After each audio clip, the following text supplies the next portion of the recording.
in one in the final 2 laps. Yeah, and for Gerloff, he'll know that the chance of being able to come away with a top 8 finish really would be a good Superpole race as well, to come away with a point in 9th place. Yes, fight between Locatelli and Petrucci.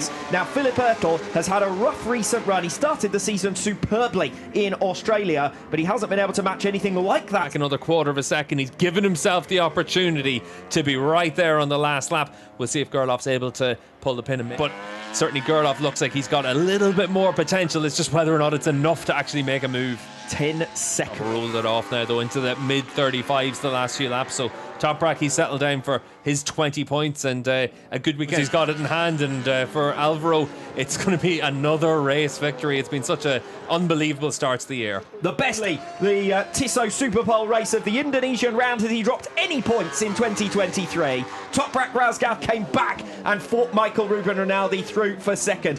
Axel Bassani, after a series of 4th position, his reward for his perseverance, and will complete the podium. Jonathan Ray ahead of Xavi Vierque, isolated in 4th, and in the club from Remy Gardner, not such a prolific effort from Dominic Egerter as we've seen previously for him earlier on in the campaign. Egerter coming back ahead of Tom Sykes 13th, Scott Redding 14 seconds back from the returning Tom Sykes at the end of race 2. One of his favourite tracks in the calendar, Donington Park, and really bounced back with some good performance. 12th, 13th, 14th. Gerloff offering the only resistance really for was one Italian that misses out on the podium and another who gains from it, Axel Bassani. And I would say that a podium is well deserved. A 5th in Australia, a 4th as well that weekend, a 4th and a 5th in Indonesia, 2 5ths in Assen. So it's been coming. Done Michael Ruben Rinaldi a favour if he'd passed Toprak early on, because at one stage we thought that we might have a Ducati 1, 2, 3. Most out of this package.